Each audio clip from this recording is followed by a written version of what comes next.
안녕하세요. 안녕하세요. 반갑습니다. 반갑습니다. 사랑합니다. 사랑합니다. 12월 24일 2023년도 딱 한 주 남았습니다. 여러 가지 일들도 많았고 또 우리를 아프게 하거나 웃게 하거나 기쁘게 하거나 슬프게 하는 일들, 또 놀랄만한 일들도 참 많았던 한 해였던 것 같습니다. 그 모든 것이 다 지나갔습니다. 이제 지나간 것은 정말 잊고 또 그걸 교훈 삼아서 우리의 남겨질 시간들, 내년을 어떻게 준비하고 주님 앞에 드릴 것인지를 각오하고 또 하나님 앞에 털어내야 될 것들 있죠. 정말 회개하고 자백하고 털어야 될 것들을 온전히 터는 그런 시간들로 지혜롭게 사용하시기를 바랍니다. 오늘 빅터 영상을 통해서 같이 교제하는 시간을 갖기로 합니다.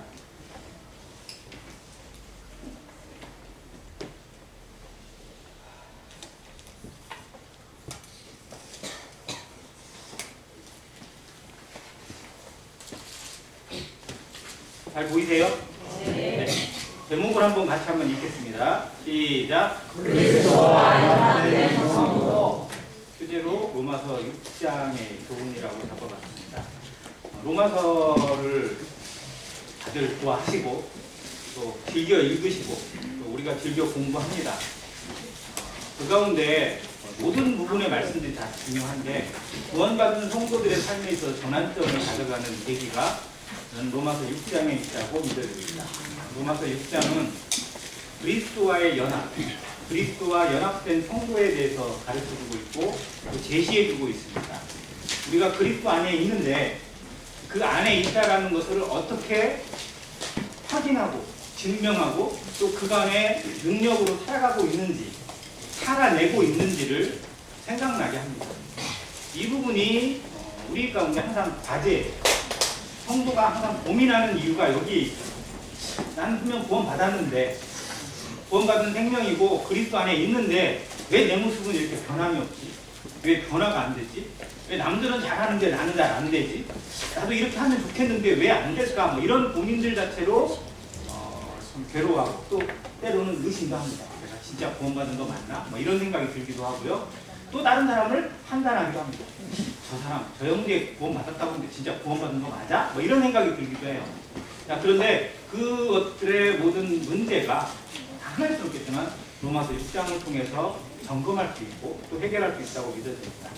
이 부분의 말씀을 다시 한번 선생님하고 묵혀보면서 깊은 교제가 되기 원하고 또 우리의 양심을, 우리의 중심을 살피고 정말 개선책이 무엇인지 이렇구나 라고 깨닫고 그것을 실행하는 기회가 되었으면 좋겠습니다.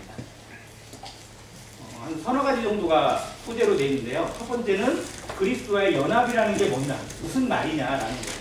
그리스도와 연합됐다고 그러고 그리스도와 하나 됐다고 그러는데 그 연합의 의미가 뭐냐, 또 그리스도와의 연합의 원리가 갖는 실제적인 의미는 뭐냐, 그리고 그 연합은 결국 성화로 나타나는데 성화에 대한 다른 이해와 적용을 한번 생각해 보고요. 또 마지막으로는 성화적 삶에 대한 실천, 어떻게 하면 성화적인 삶을 살아가고 성화에 이르는지를 배워갈 것인가, 또 나에게서 극복해야 될 문제는 무엇인지를 한번 살펴보는 내용입니다. 그리스도와의 연합 원리가 갖는 실제적인 의미, 그리고 다른 이해와 적용, 성화에 대한 극복해야 할 문제, 또 이제 성화에 대한 견해들이라고 하는데 우리 모임의 형제님들이 초창기에 모인 형제님들이 가졌던 성화에 대한 견해들이나 자기의 고백들이 있거든요. 이런 부분도 한번 살펴보았습니다. 자, 그리스도와의 연합이라는 게 뭐냐? 연합의 참된 의미를 한번 살펴봅니다. 자, 두 말씀을 적었는데요. 요한복음 14장과 갈라디아서 2장이 있습니다. 그날에는 내가 아버지 안에 너희가 내 안에. 이 서로 상관관계예요. 또 내가 너희 안에 있는 것, 즉 너희가 내 안에 있고 내가 너희 안에 있는 것, 이 관계를 주님이 우리에게 허락하셨어요. 하나님 안에 갈 수 없고 하나님을 소유할 수 없고 하나님 안에 머물 수 없는 인생들을 부르셔서 하나님 안에 머물도록 하시고 하나님이 그들 안에 머무는 것들, 이게 공유되어지는 겁니다. 이것을 너희가 알게 될 것이라고 말씀해 주세요. 또 갈라디아서 2장 6절에는 내가 그리스도와 함께 십자가에 못 박혔나니 그런즉 이제는 내가 산 것이 아니요 오직 누가 내 안에 그리스도께서 사시는 것이라는 것을 말씀해 주고 있습니다. 구원받은 성도는 아담 안에 있는 게 아닙니다. 이제는 그리스도 안에 있습니다. 그리고 나는 어땠고요? 죽었어요. 그리고 그리스도께서 내 안에 계시다는 것을 고백합니다. 자, 내가 그리스도와 영적으로 하나가 되었음을 고백하는 것이 우리의 신앙입니다. 이게 그리스도 안에 연합되었다는 의미예요. 자, 그런데 이게 밑에 있는데 이것은 우리가 그리스도와 같은 신성을 가진 자로 승격되었다는 의미는 아니에요. 즉 내가 하나님이 된 건 아니에요. 가끔 이걸 착각해가지고 내가 하나님이다라고 부르짖는 사람들도 있고 나를 따르면 된다고 울부짖는 그런 이단들도 있습니다. 자, 연합의 의미를 참되게 알아가고 자, 그리스도와 연합된 성도는 교회의 비밀과 가치를 깨닫게 되고 삶에서 누립니다. 그리고 성화를 통해서 그리스도의 향기를 나타내는 새 생명의 성도로 자라가게 하십니다. 자, 그리스도께서 이걸 이루어 가시는 것을 우리 안에서 생각해야 됩니다. 자, 그리스도와 연합된 결과를 다른 말로 그리스도와 동일시되었다고 합니다. 자, 그러면 뭐가 동일시되었느냐? 그분 안에서 그분이 이루신 것들, 그분의 소유하신 것들이 바로 내 것이 되었다는 걸 의미해요. 자, 그러면 그 두 것이 두 가지가 나타나는데요. 첫 번째는 그리스도의 사역이 나의 것으로 동일시됩니다. 즉 그리스도가 행하신 거예요. 자, 그리스도가 이 땅에 오셔서 죽으셨습니다. 그리스도의 죽음이 아니라 곧 누구의 죽음? 나의 죽음이 되는 거예요. 자, 그리스도가 부활하셨어요. 그리스도의 부활로 멈추는 게 아니라 그것이 곧 누구의 부활로? 나의 부활이 되는 거예요. 그리고 그리스도께서 승천하셨죠.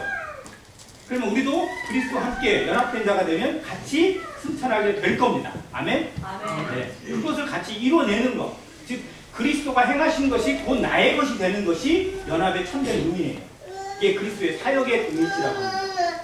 자, 두 번째는 그리스도의 인격과 성품이 동일시되는 거예요.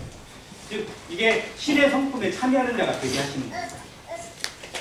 즉 그리스도가 가지고 계시는 하나님 앞에 순종되는 마음, 또 하나님의 뜻을 분별하고 하나님의 뜻 가운데 온전히 살아내신 그 삶의 능력이 이제 누구를 통해서? 나를 통해서 이루어지도록 하시는 것.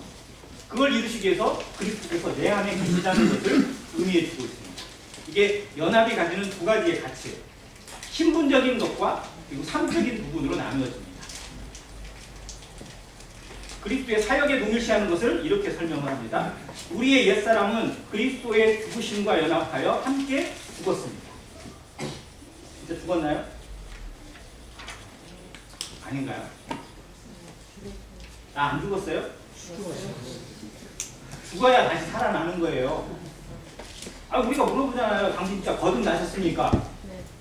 우리는 거듭났다는 거잖아요. 그러면 내가 거듭났다는 건 뭐예요? 죽었다가 살아난 거예요. 그러니까 지금 나는 여전히 버티고 있는 것 같아도요. 신분적으로 이미 죽은 거예요. 이걸 인정해야 돼요. 나는 죽었다. 그리고 새로 살아났다라는 걸 인정해야 돼요. 이게 그리스도의 사역에 우리가 일치되는 겁니다. 자, 두 번째는 우리는 그리스도와 함께 죽었을 뿐만 아니라 그리스도와 함께 뭐예요? 살아났습니다. 이게 새 생명이죠. 거듭난 거잖아요. 죽기만 하고 끝나는 게 아니라 다시 살아난 거죠. 이것을 부활에 참여한 자로, 부활에 연합된 자라고 이야기합니다. 우리 그리스도와 함께 부활하신 거 맞죠? 네. 네. 그리스도의 생명이 내 안에 거하는 것을 이렇게 표현해 주고 있습니다. 또 말씀에서도 이렇게 로마서에 기록해 주고 있고요. 또 한 가지, 우리는 그리스도를 믿을 때 그리스도의 승천과 연합하여 함께 하늘에 앉힌 자가 되었습니다. 아멘. 자, 그러면 우리는 지금 하늘에 앉힌 자예요. 하나님이 어떻게 보시냐가 실제로 여기에 포함되어 있어요. 하나님은 우리를 그리스도와 함께 하늘에 하나님의 뭐로 부르신다고요? 우리를 자녀로 부르시잖아요. 자녀가 하나님 집에 가는 게 어려운 거예요? 쉬운 거예요? 네, 당연한 거죠. 자, 그래서 이미 우리에게는 이루어지지 않은 일이지만 하나님께는 이미 이루어진 거예요. 우리가 그리스도를 믿었을 때 그리스도와 함께 죽었고 그리스도와 함께 살아났고 그리스도와 함께 하늘에 앉히신 자가 되었다는 겁니다. 이게 에베소서에 그대로 기록되어 있어요. 자, 우리가 이러한 자가 되었음을 보여주는 것입니다. 에베소 2장 6절에 함께 일으키사 그리스도 예수 안에서 함께 하늘에 앉히시니. 이게 과거형이에요, 미래형이에요? 네. 과거형이면서 현재형이에요. 미래형이 아닙니다. 앞으로 이루어질 일인데도 하나님 안에서는 이미 이루어진 사실이고 지금 이루어지고 있는 일들이에요. 이것을 성경을 통해서 우리가 확인하고 인정하고 받아들이는 것. 이게 참된 믿음이라는 겁니다. 그리스도께서 내게 이루신 일들이 어마어마하다는 걸 알아야 돼요. 우리가 단지 어디 지옥에서 건진받은 정도가 아니에요. 이것으로만 멈추지 않고 정말 함께 듣고 연합된 자가 되어서 함께 하늘에 앉힌 자가 되었다는 거 인정하시기 바랍니다. 두 번째, 성품입니다. 그리스도의 성품과 인격의 동일시대. 자, 우리는 그리스도를 믿을 때 그리스도의 어떠하신, 즉 성품에 연합함으로써 그리스도께서 가지신 신의 성품에 참여하는 자가 되었습니다. 이걸 이렇게 말씀했어요. 베드로후서 1장 3절 4절인데요. 다시 한번 읽을게요. 시작. 그의 신비한 능력으로 생명과 정권에 속한 모든 것을 우리에게 주셨으니 이는 자기의 영광과 덕으로서 우리를 부르신 자의 알므로 말미암았다. 너희로 정욕을 인하여 세상에서 썩어질 것을 피하여 신의 성품에 참여하는 자가 되게 하려 하셨습니다. 신의 성품에 참여하는 자. 즉 다른 말로 얘기하면 하나님 마음에 합한 자입니다. 하나님 마음에 합한 자 누구 생각나세요? 가인이다. 우리가 가인처럼 될 수 있어요? 없어요? 없어요? 아니, 다윗을 뛰어넘으셔야죠. 다윗은 하나님을 아버지라고는 못 불렀어요. 안 그래요? 다윗은 하나님이 정말 크신 하나님이 여호와시지 자기 아버지는 못 돼요. 근데 그 마음에는 아버지처럼 여기는 마음이 분명 있었을 겁니다. 왜? 하나님하고 마음이 합해졌으니까. 근데 그 다윗보다 더한 것들을 우리에게 주셨다는 거예요. 하나님의 마음을 알고 그 앞에서 그 성품에 참여해서 그의 성품과 인격이 우리를 통해서 나타날 수 있는 자들로 세우신 거예요. 그 자격입니다. 그 자격을 주셨어요. 그게 다른 말로 권세입니다. 자, 그 자격을 쓸 거냐 말 거냐는 누구의 몫이에요? 우리의 몫이에요. 하나님은 이미 주셨어요. 무한하게, 풍성하게 주셨습니다. 그런데도 그걸 쓰는 사람이 있는가 하면 안 쓰는 사람도 있다 없다? 많다 적다? 많은 중에 우리도 다 들어가는 거예요, 그럼? 이게 안 되는 거죠, 그러면. 많아도 우리는 거기에 들어가면 안 돼요. 나는 거기에 끼면 안 돼요. 그래서 우리가 말씀을 듣고 배우는 겁니다. 나는 과연 어떠한가를 알아야죠. 자, 포도나무와 가지의 연합. 자, 예수님이 말씀하셨어요. 나는 참 포도나무요. 너희는 뭐라고? 가지라고. 자, 포도나무와 가지. 자, 가지가 능력이 많아서 열매를 맺는 게 아니에요. 가지는 포도나무에 붙어 있기 때문에 거기에서 나오는 진액을 그대로 받아서 거기서 그냥 절로 열매가 맺히는 거예요. 자, 이거를 요한복음 15장에 이렇게 말씀했어요. 같이 읽을게요. 시작. 나는 포도나무요 너희는 가지라. 그가 내 안에 내가 그 안에 거하면 열매를 많이 맺나니 나를 떠나서는 너희가 아무것도 할 수 없습니다. 자, 가지가 한번 내가 알아서 해보겠다고 쭉 잘려 나가면 거기 뭐가 돼요? 네, 말라 죽는 거죠. 아무것도 아닌 거예요.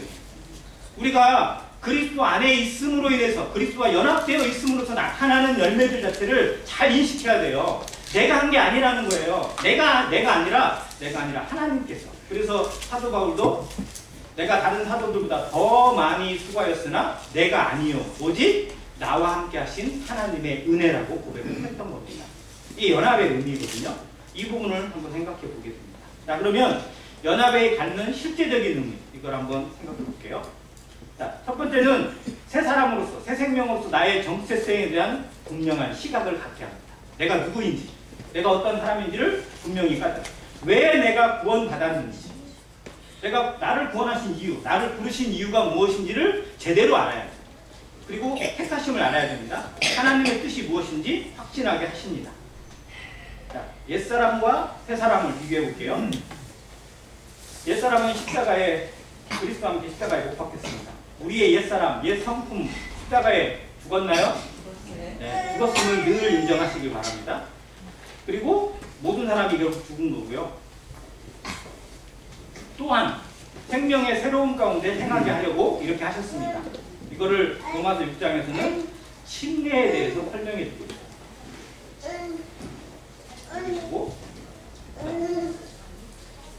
예수님을 참되게 믿는 성도는 그리스도의 죽으심에 연합됨을 통해 하나님 대신에 자신이 주인되어 살아온 옛사람이 십자가에 못 박혀 죽었고, 과거입니다. 과거 완료예요. 그리스도의 부활의 연합함을 통해서 하나님을 주인으로 섬기는, 하나님이 주인된, 그리스도가 주인된 누구? 새 사람으로 사는 것입니다. 그리스도인으로서 나는 누굴까?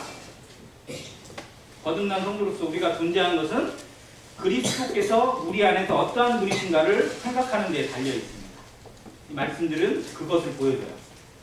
너희가 죽었고 너희 생명이 그리스도와 함께 하나님 안에 감춰졌다고 했고요. 내가 사는 것이 아니라 오직 내 안에 그리스도께서 사시는 거라고 고백을 해주고 있습니다. 그러니까 이 말씀을 모르는 말씀들이 아니에요. 그런데 문제는 이 삶을 머리로만 알고 있고 내 삶에서 인정하고 적용하는 일에 게을러다는 거예요. 이 부분을 우리 안에서 점검하시기 바랍니다. 성경은 분명히 우리가 주인되어 살아온 삶에 대해서 죽었다고 밝히고 있습니다. 그리스도께서 십자가에 달리신 이유가 뭐냐? 너희가 옛사람이, 너희 육전대로 살던 옛사람은 죽었다라는 것을 보여주는 겁니다. 십자가를 통해서 예수님이 죽으신 이유가 거기에 있어요. 예수님이 죽으시는 방법이 하나님의 놀라운 섭리거든요. 십자가 아니고 다른 방법도 얼마든지 죽을 수 있어요. 근데 못 박혀 죽으신 이유가 뭐냐? 완벽하게 죽으라고. 이게 우리 옛사람이 죽었다는 것을 그대로 보여주시기 위함입니다. 그리고 그 안에서 그리스도 안에서 새 생명을 누리는 사람이 되시기 바랍니다. 이게 침례를 통해서 한 겁니다. 자, 우리가 받는 침례 잘 기억나시죠? 어떻게 받았는지. 자, 침례의 과정입니다. 첫 번째 뭐예요? 물로 갑니다. 장로님이랑 가든지 누구랑 가든지 아무튼 가요. 물로 내려갑니다. 그 다음에 뭐예요? 물에 잠겨요. 푹 잠겨요. 이게 덜 잠기면 다시 집어넣어요. 옛날에 좀 겨울이고 뭐 이래가지고 냇가로 못 가고, 예전에는 다 냇가로 잘 쓰잖아요. 냇가로 못 가고 어느 성도님 집에 목욕탕으로 갔어요. 목욕탕에 가서 하는데 욕조가 크기가 한계가 있잖아요.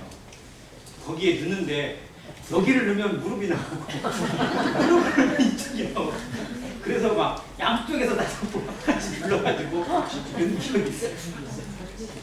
분명 기억나실 겁니다. 그 목화파트에 있는 어느 집에서는. 자, 완전히 잠겨요. 그래서 실제로 침례에는요, 어떻게 보면 물속에 넣었다가 바로 빼는 게 아니라 넣었다가 좀 있어야 돼요. 원래 정상이. 근데 물 먹고 어떻게 될까봐 그냥 바로 빼지긴 하는데, 정상으로 하려면 제 마음 같아서는 정말 그걸 원하는 분이 있다면 저는 3초만 좀 남겼다가 빼주세요 라고 하는 분이 있으면 좋겠어요. 자, 물에 잠깁니다. 완전히 잠기는 거예요. 자, 그 다음에 뭐예요?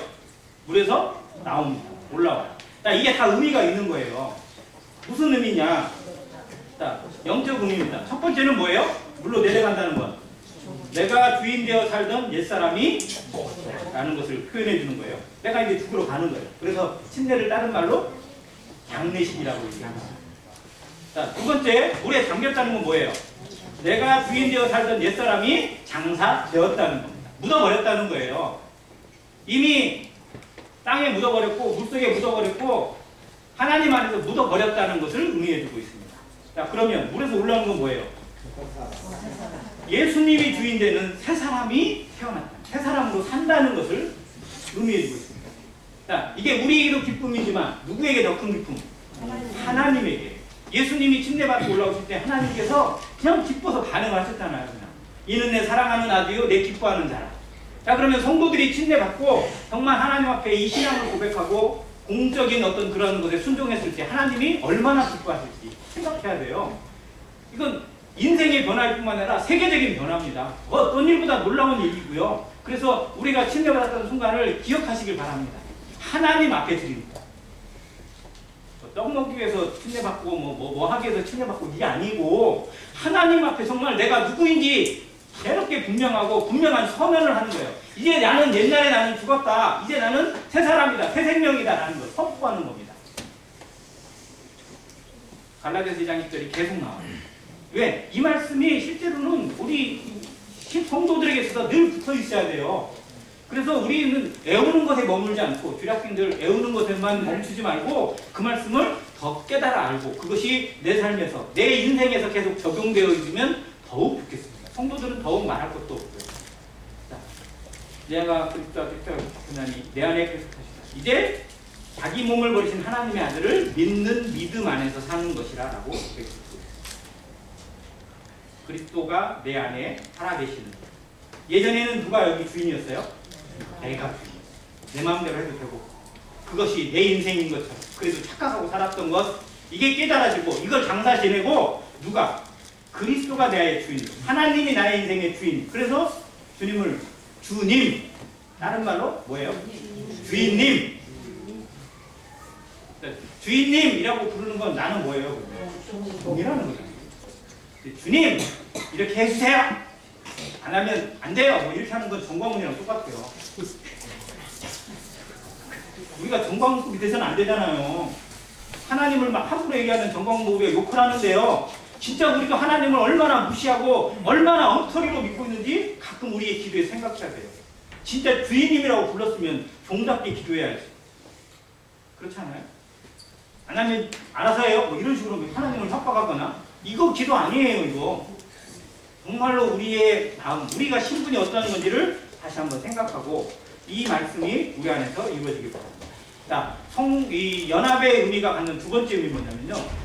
죄와의 싸움에서 승리할 수 있는 성화의 원리.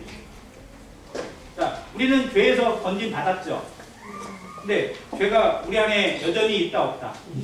죄에게 눌린다 안 눌린다? 죄에게 끌려다닌다 안 끌려다닌다? 네, 그게 문제인 거죠. 분명히 죄에서 건진받고 죄에서 구원받았는데 여전히 나에게 죄가 있고 죄에게 끌려다니고 있고 죄의 지배를 당하고 있으니까 괴로운 거죠. 그전에는 몰랐어요. 그전에는 그게 죄인지도 몰랐는데 구원받고 나니까 점점 죄가 더 민감해지고 더 많은 죄가 나에게 있는 것 같아요. 내가 진짜 죄인이구나 라는 걸 깨달았어요. 이거를 벗어내고 싶은데 벗어날 수가 없어요. 이것을 극복할 수 있는, 이겨낼 수 있는 힘의 원리가 바로 이 그리스도의 연합에 담겨 있다는 겁니다. 자, 구원은 뭐예요? 지옥에서 건지는 거, 죄에서 건지는 거.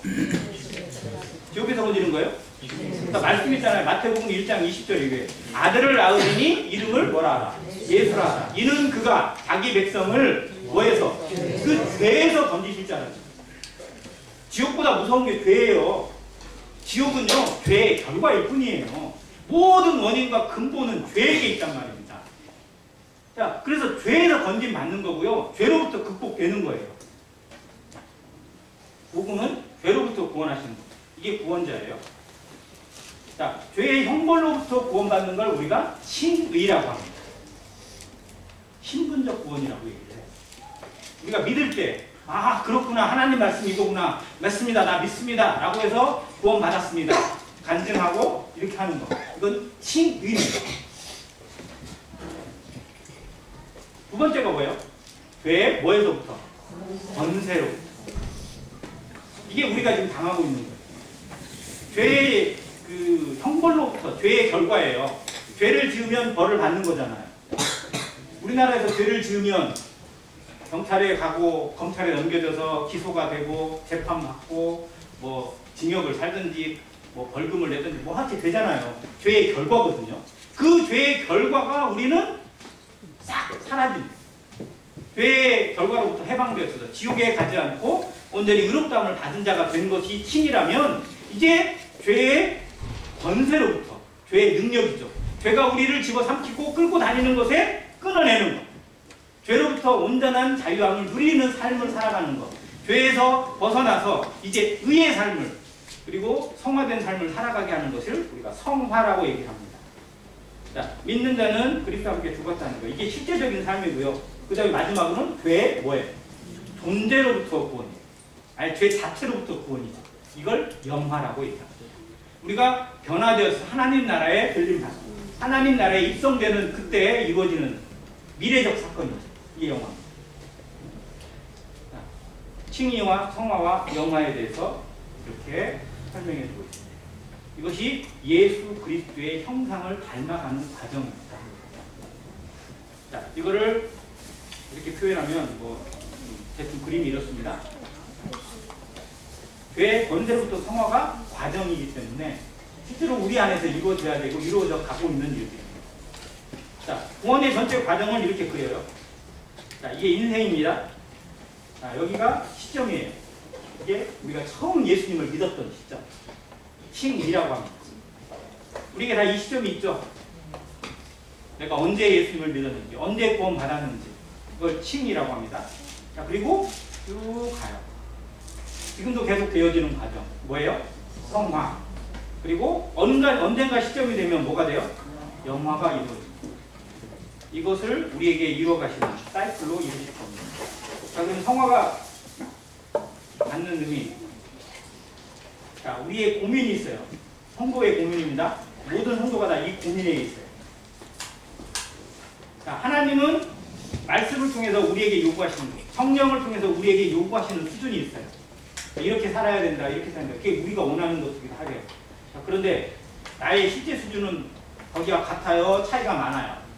차이가 많아요. 나는 밑바닥인데 하나님의 요구 수준은 다 위에 있단 말이에요. 이게 간극이 요만큼만 돼도 좋은데 하늘과 땅 차이가 나는 것 같고 도저히 올라다 보지도 않고 이런 상황이 됐을 때 절망감이 오는 거죠. 그게 우리가 구원 받았지만 실제로 하나님의 뜻에 순종되어지고 하나님의 뜻대로 살아가는 삶이라고 여겨지지 못하는 거. 이게 지금 현재 우리의 수준이에요. 간극이 있다는 거. 자, 이걸 어떻게 외울 것인가, 어떻게 채워나갈 것인가가 과제죠, 과제. 성도가 이런 고민을 하는 겁니다. 어떻게 이걸 갖고 갈까, 어떻게 더 가까이 갈까, 어떻게 하나님의 뜻에 더 가까이 갈까라는 고민을 성도들이 할까요, 안 할까요? 해요. 매일 기도합니다. 매일 말씀을 보고 기도하고 교제하고 또 말씀을 듣는 이유가 여기에 있어요. 자, 그러면 이 부분이 성화입니다. 자, 성화는 그럼 어떻게 이루어지냐? 나의 실제 수준이 이렇습니다.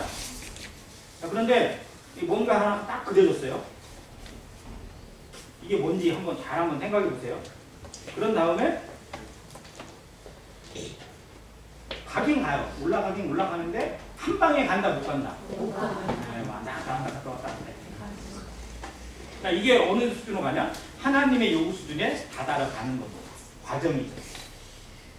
자, 이거를 뭐라고 한다고요? 성화라고 부릅니다. 자, 그러면 우리는 어떻게 착각을 하냐면요. 오른쪽에 있는 화살표, 꼬불꼬불꼬불 올라가는 것만 성화라고 생각을 해요. 지금 그러고 있다고 생각을 해요. 그런데 저 앞쪽에 쭉 세워져 있는 거 있죠? 한 방에 올라가 있는 거. 이 부분을 잘 기억하셔야 돼요. 이게 우리 안에서 이것만 열심히 노력하려고 하다 보니까 계속 지치고 힘들어져요. 저 앞에 부분을 어떻게 우리가 좀 간과하고 지내기 때문에 어려움입니다. 자, 성화란 게 이런 거다라는 것을 다시 한번 생각하고요. 이걸 자세히 보여줍니다. 자, 실제 수준과 하나님의 요구 수준이 있어요. 자, 아까 여긴 것처럼 한 방에 딱 그려지는 것. 즉, 한 방에 하나님의 요구 수준과 하나님의 뜻에 다다르는 단계가 있어요. 그리고 이걸 결정적 성화라고 합니다. 이렇게 부르는 거예요.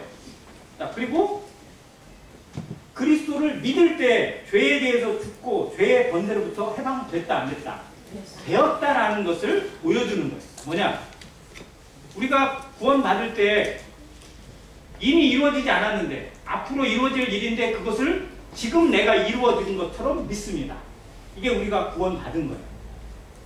그래서 많은 교파 사람들이 야, 안 죽어봤는데 죽어봐야 알지 그걸 네가 어떻게 알아? 그러니까 우리가 많이 질문을 그렇게 하잖아요. 지금 당신은 지금 죽어도 천국에 갈 수 있습니까? 라고 묻잖아요. 거기에 우리는 뭐라고 대답해요? 네. 왜? 그거 어떻게 해요? 안 죽어봤는데 어떻게 알아요? 말씀으로. 하나님의 언약으로 아는 거잖아요. 내가 구원받은 것이 나의 감정이나 나의 뜨거움이 아니라 하나님의 말씀의 확고함으로 내가 구원받는 거잖아요.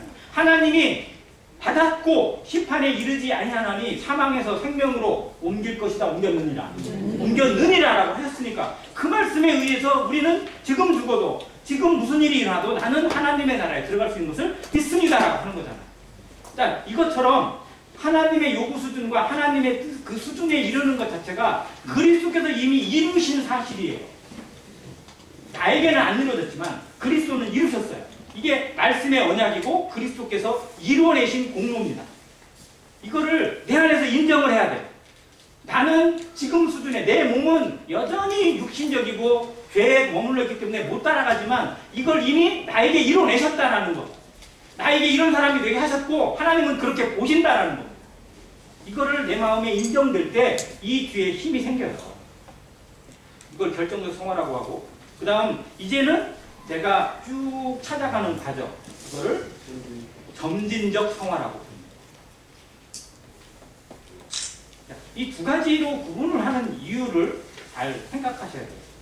이 안에는요, 내 삶에서 이루어지는 과정은 단번에 안 됩니다. 하나님이 우리를 부르시고 하나님 우리를 택하신 건 단번에 주신 은혜예요.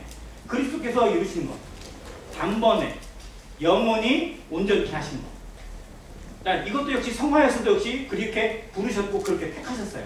그런데 이것이 나에게서만큼은 천천히 차분하게 진행되어 가는 과정을 허락하십니다. 왜? 우리 육신에서 벗겨낼 게 많기 때문에 그래요. 우리는 그걸 원해요.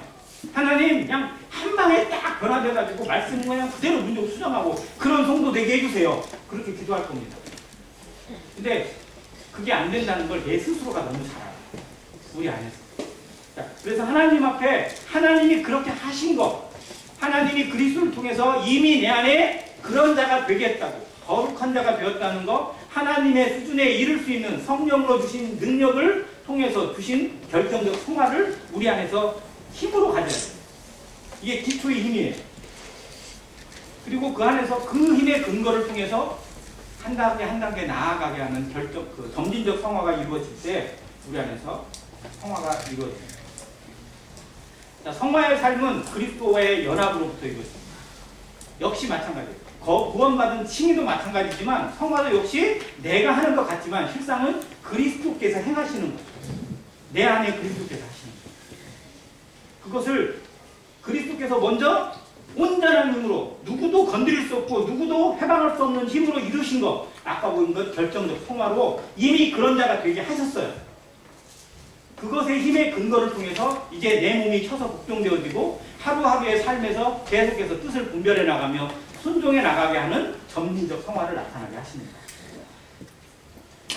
자, 로마서 6장은 죄의 권세로부터 해방, 즉 성화를 보여주고 있습니다. 자, 이 성화를 이루어가는 데 있어서 아까 결정적 성화와 점진적 성화를 말씀을 드렸는데 이 결정적 성화를 늘 잊지 않고 이것이 나 안에 이미 이루어진 하나님의 선물이요 하나님의 능력이라는 사실을 기억하고 그 안에서 나를 서서 복종시킬 때 이것이 변화를 바꿔요. 실장은 내가 하는 것 같지만 내가 하는 게 아니에요. 왜? 그 힘의 근거가 하나님의 능력에 있고 성령의 능력에 있음을 아니까. 근데 대부분의 기독교인들이 어떻게 하느냐? 이건 없어요. 결정적 성화는 없어요. 그리스도께서 이루신 게 아니라 나를 구원시키셨으니까 이제 내가 열심히 살아야 된다. 내가 최선을 다해서 잘해야 된다라는 것만 생각해요. 우리 성도들도 많이 그래요. 그러다 보니까 잘할 때는 뭔가 좀 막 이루어지는 것 같아요. 순종되어지고 감사 있고 찬양 넘치고 이렇게 되면 한 달 뒤면 한 1년 뒤면 내가 막 이렇게 변화될 것 같고 이렇게 될 것 같고 막 그런 꿈도 꿔요. 그런데 하다 보면 다시 하다 보면 또 다시 이게 힘이 빠져버려요. 이게 어떻습니까?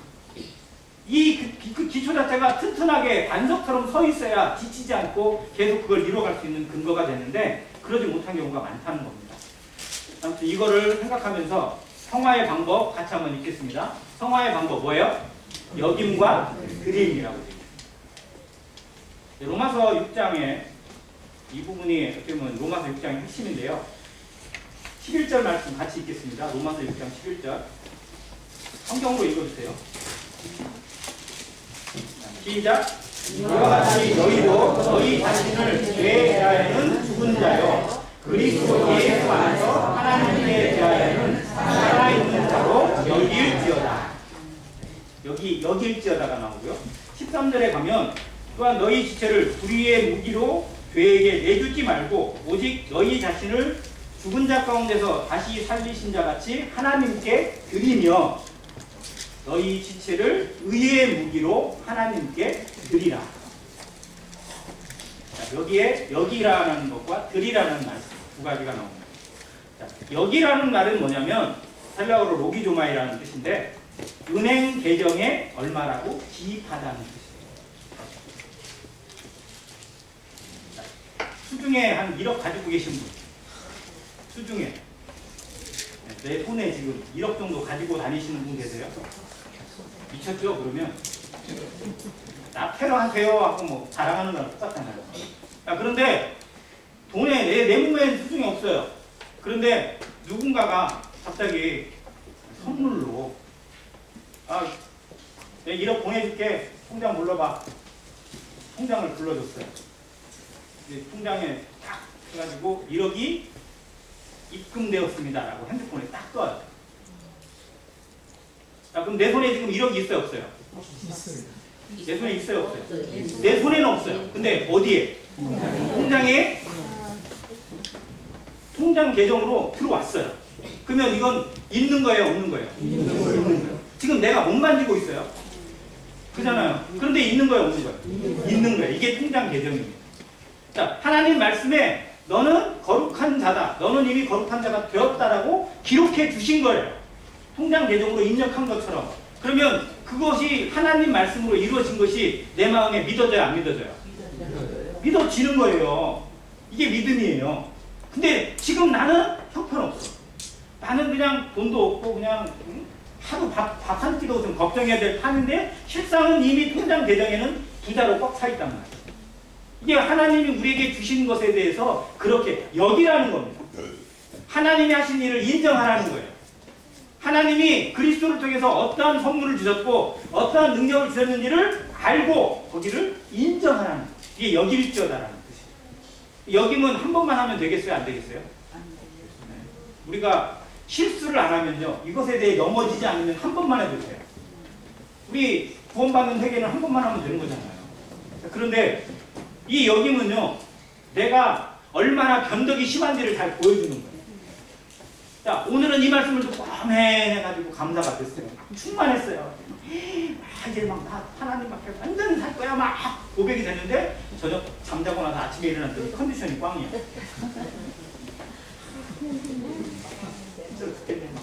안 돼.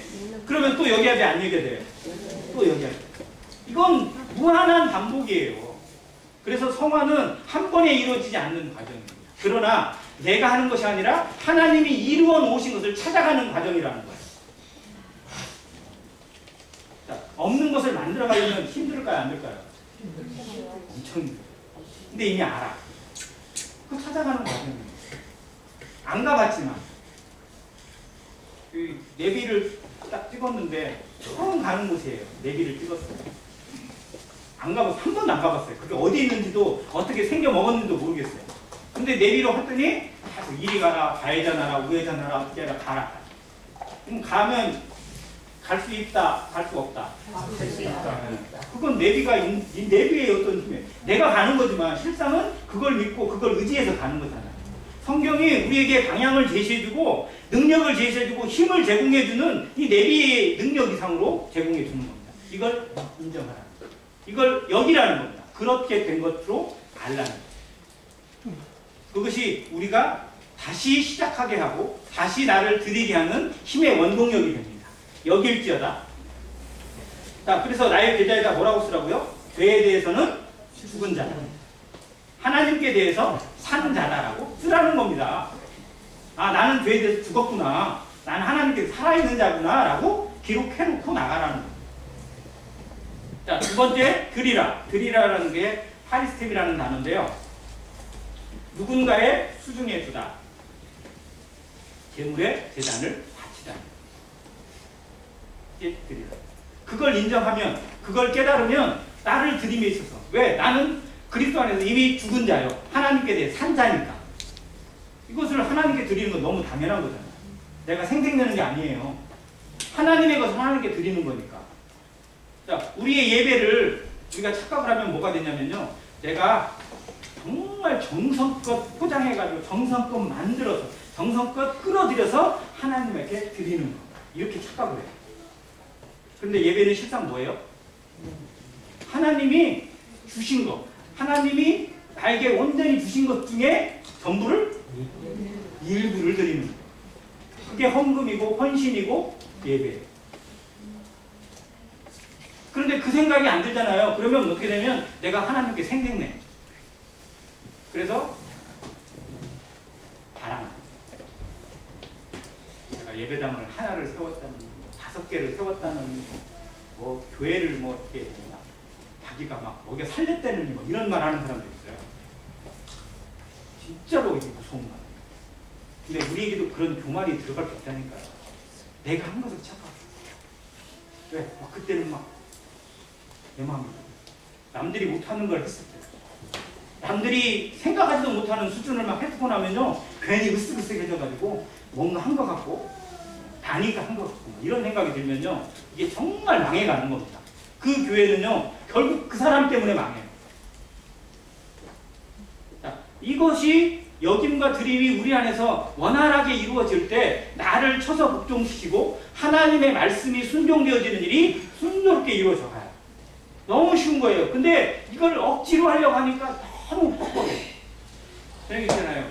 자동차에 엔진 오일이 있습니다. 엔진 오일이 안 들어간 엔진 어떻게 할까요? 엔진 오일이 바닥났어요. 근데 엔진을 돌려 시동을 걸어요. 그럼 자동차가 어떻게 돼요?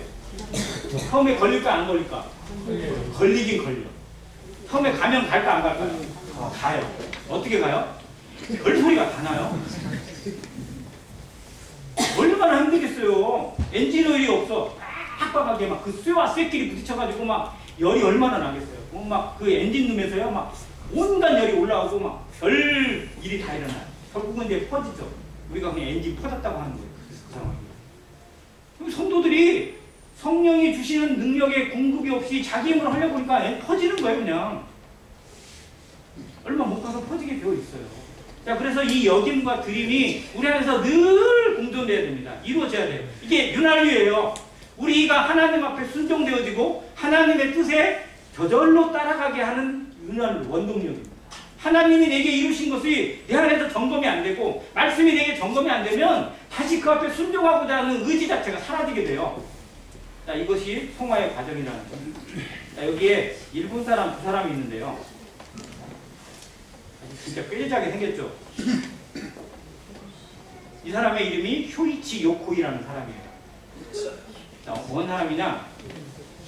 72년도에 1972년도면 2차 세계대전이 끝났어요? 안 끝났어요? 끝나고 얼마나 지났어요? 28년이 지났어요. 자, 전쟁이 끝났는데 전쟁이 끝난 거를 몰라. 그래가지고 밤에 그 정글 속에 들어가가지고 나가면 죽으니까 거기서 계속 숨어 살았어요. 이미 전쟁은 다 끝나고 뭐 다 모든 게 다 빨리빨리 됐는데 28년 동안 밤에서 혼자 살았어요. 그리고 나와 보니까 세상이 바뀌었어. 자, 알지 못하면 정글에서 나오지 못해. 불쌍하죠. 성도도 이렇게 살 수 있다 없다? 있어요. 하나님이 주신 은혜를 모르면요 혼자 계속 정글에서 헤매는 거예요. 그게 신앙인 것처럼 착각하고 살아가요. 하나님이 주신 길을 알 때 정말 그것이 얼마나 즐겁고 얼마나 쉽고 얼마나 대단한 것인지를 누리면서 감사가 나야 되는데 계속 막 정글에서 헤매고만 있어. 그러니까 하나님 보실 때 제일 불쌍한 거예요. 이런 사람이 있는가 하면 또 이런 사람도 있어요. 이 히로 오노다라는 사람인데 여기에 키 좀 꽉 말라가지고 서 있는 사람, 일본군 장교예요. 자, 근데 이 히로 오노다라는 장교가 뭐였냐? 1974년도에 항복했어. 일본은 언제 항복했죠?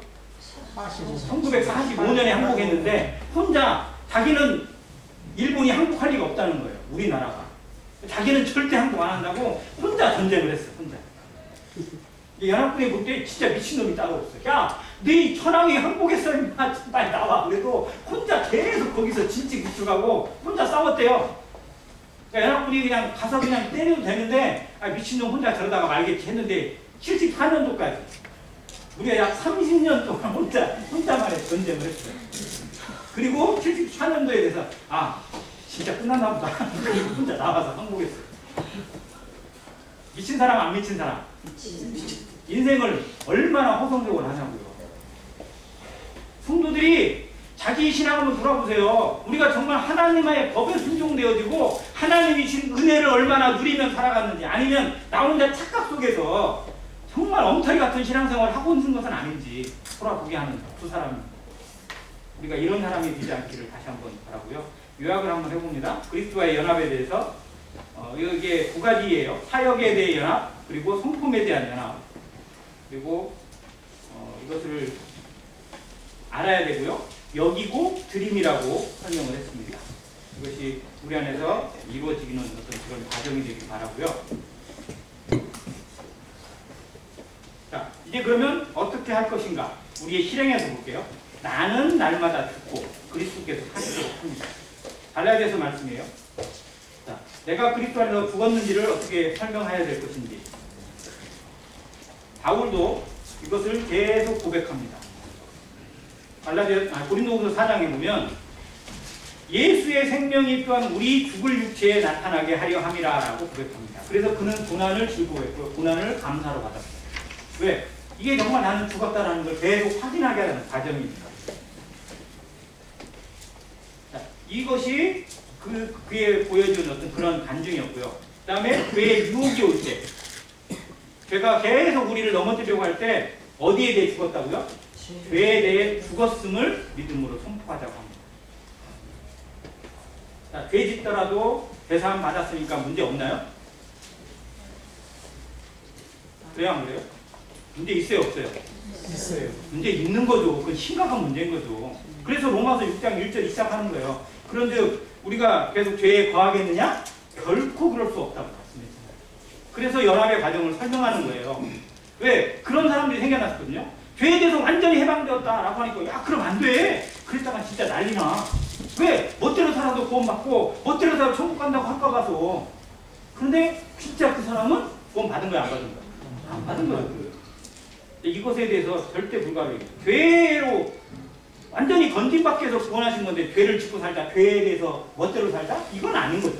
이것에 대해 설명하면서 우리는 죄에 대해 듣고 죄로부터 해방되었다라는 걸 알아야 됩니다. 여기 노년의 한 사람이 좀 보이는데 누구라고 생각했어요? 그냥 할아버지죠, 그냥. 자, 이 사람이 기독교계에 유명한 사람인데 성 어거스틴입니다. 우리가 아우구스티누스라고 배운 사람이에요. 이 어거스틴이 왜 여기에 나와 있느냐? 어거스틴이 젊은 시절에 아주 그냥 허랑방탕하게 살았던 젊은이였어요. 이 동네에 좀 이쁘다는 애들 다 쫓아다니고 창기들하고 놀아나고 그러다가 구원받았거든요. 그러다가 구원받았어요. 그리고 나서 그 과거의 삶이 얼마나 부끄러웠겠어요. 근데 이제 구원받고 얼마 안 돼가지고 이렇게 길을 가는데 갑자기 저쪽에서 한 여자가 와요. 여자가 오면서 어거스틴을 본 거야. 그리고 갑자기 아는 척으로 손을 막 휘두르고. 누구예요?